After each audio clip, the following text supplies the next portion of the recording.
All right, there we go. Nice. All right, hey, you guys, your next guest, he was L. Ron Hubbard's top OT levels researcher, right? Tester and troubleshooter. He's a Class 8 Qual Corrections Auditor. Also, guys, an OT 8, and he's did additional OT levels under Ron's personal tutelage. All right, hey, guys, he's also a former space electronics engineer, and also, guys, a former Walt Disney Imagineer. You guys, let's give it up for the man, all the way from the fourth planet of Algiers. Ladies and gentlemen, here he is. Let's give it up. It's Big John Rafanello. John! Come on, John!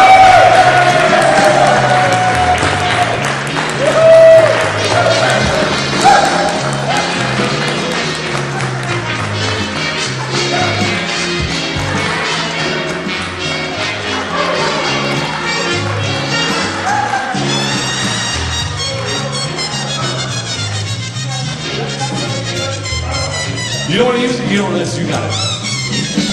There you go.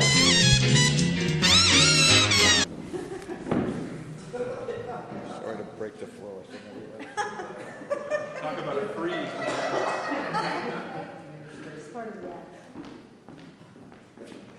I don't know how long I can hold this. I haven't done TR0 in a long time. TR0 with the camera. TR0 with the camera.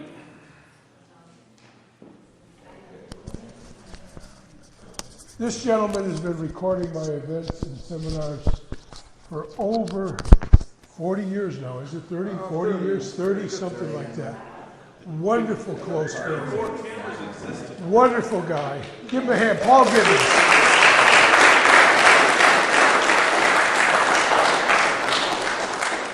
I am so thrilled to be here. In fact, I've always been a very emotional guy, and you know, as I say that, I can feel the emotion well up. You guys are wonderful. God. In fact, I have an opinion. My opinion is that you are far, far greater than you ever imagined yourself to be. And with your permission, with your kind permission, I would like to offer you an opportunity to experience how magnificent you are. Would it be okay if you went total OT tonight? Yes. Would anybody mind skipping the bridge and arriving? You know, I believe that because of the work Ron did, because of the work you all did, because of what you contributed to, we are now at a threshold in this planet and in this civilization where we can shift into magic, true magic, the ability to vanish everything you do not want and make appear everything you do, like Ron originally intended us to do. We have so many friends, so many beings that are supporting us off this planet, that are empowering us with the ability to be who we really are. Mary introduced you to standard tech as Ron did me on the 8 course when he said a definite level of quality, proper and adequate for a specific purpose. I did every training level there was. With the old-timers, guys who had studied with Ron in the 50s and in 1948, I experienced so much magic that I am almost reluctant to say it to you because of the word incredible, which means difficult to credit as actually true. I've experienced cars, my car, teleporting 20 miles down a freeway, disappearing from one location and appearing 20 miles away instantly. I experienced it. In St. Hill, using Ron's electronic anchor point structures, I experienced decreasing the physical dimensions of an old English Ford to the point where the lady sitting next to me screamed as she came over on my lap, and the car went through a space and expanded back out. At St. Hill, I experienced spherical perception, where I could see in all directions spherically at the same time with a degree of clarity far beyond anything my body was able to experience. Magic. And I want to tell you about my first introduction to standard tech. Standard tech. A definite level and degree of quality, proper and adequate for a specific purpose. It happened with my grandfather, Pliny Pratt, when I was 10 years old. My grandfather, Pliny Pratt, it was Pliny and Nellie Pratt from Wigville, Connecticut. Does that sound like a neat country town? Wigville, Connecticut. My grandfather looked a lot like Will Rogers. He had that same dry humor that Will had. Every Sunday we would go to the Italian store and we would get sliced ham, thin sliced ham. We would go to the Harvest Bakery and we would get the rolls and the eclairs and the cream donuts, and we'd go up to Grandma Nellie's and Pliny Pratt's. This one day it was fall. Grandma was in cooking bread, as she often was. Grandpa was sitting on the porch, petting the dog, smoking a pipe. I was out kicking leaves. It was fall. There were leaves all over the ground. And I was like a kid. I've always been like a kid. I tried serious once. I didn't like it. Gave it up. And I'm kicking the leaves. I'm having a ball. You know that kind of excitement you have when you're all keyed out and you're just going, whoa, when you kick the leaves and they go up and they come down and whoa, it's like magic. Look at them. Whoa. And the nature, the beautiful magic, what nature can do with dying. They turn all kinds of colors, right? Those leaves. All of a sudden, I kicked one pile of leaves, and underneath it was the biggest red lollipop I had ever seen in my life. I was excited. You know, one of those carnival ones that has all the squirrels? I picked it up and discovered it was hardly used at all.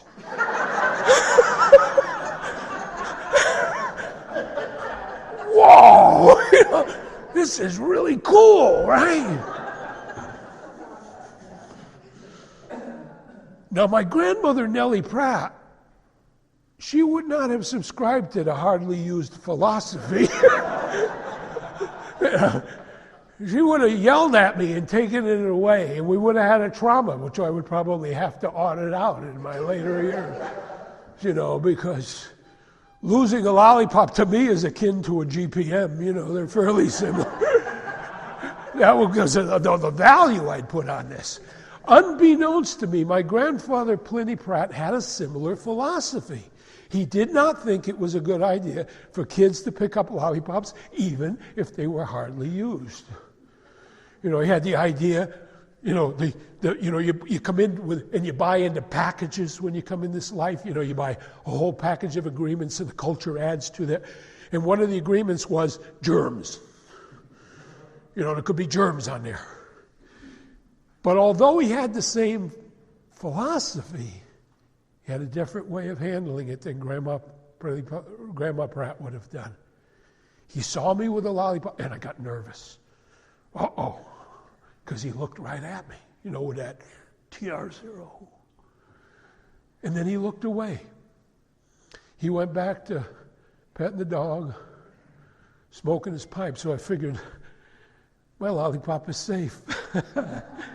And I roamed over, enjoying my lollipop, sat by him on the porch, enjoying my lollipop.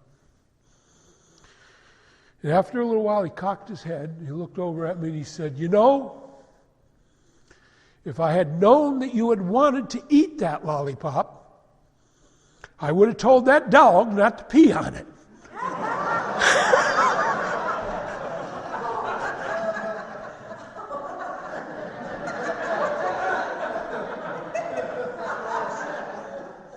Last lollipop I ever picked up in my life. A definite level or degree of quality, proper and adequate for a specific purpose.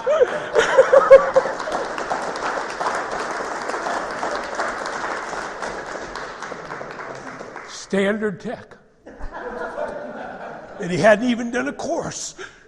Wow. Look at the brilliance of that. I thought of it years later. What did he do? He took something that you valued and married it with something you didn't value. The lollipop, good. The pea, no. He married the two, and that was the end. What did he do? He aligned with my belief system, my definitions, my concepts. He didn't oppose me. He didn't try to enforce a reality. Right? He paralleled who I was, like a great auditor does. Parallel the person in front of you.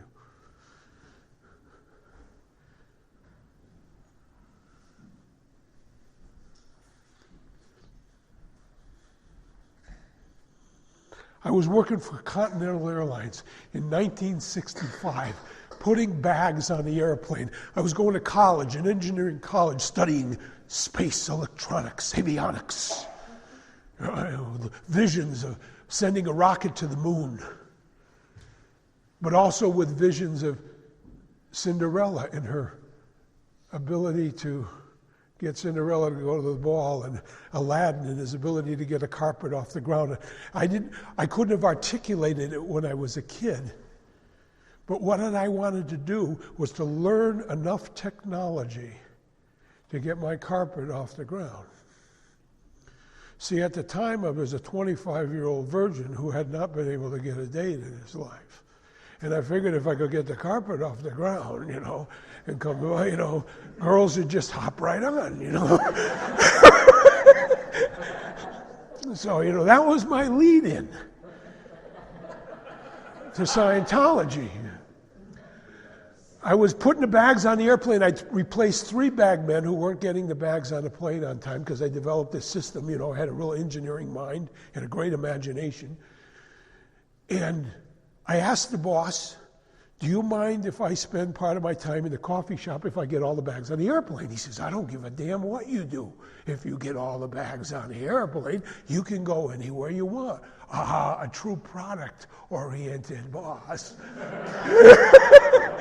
Not a 8-to-5 structured person. So I ended up unzipping my Continental Airlines coveralls, taking them off, I'd get off my tug, and I'd go up into the coffee shop, and there I met Liza. Liza, Liza, skies are gray, but when you come to me, all the colors will run away. Her husband sings Jolson. I love Jolson. Liza was an auditor. I didn't know that. She didn't tell me. But she was a good-looking lady. And I started communicating to her, and she listened to me. She listened and acknowledged. I didn't even know that she was doing that. Oh, all I know is that I would get really excited in her presence, and my imagination would go ding. Previous to that, I used to read the Playboy magazines between Scientific America, and have my own mock-ups. Pretty soon I was going over to her apartment at night after the job. And one day she says to me, I got a book I want you to read.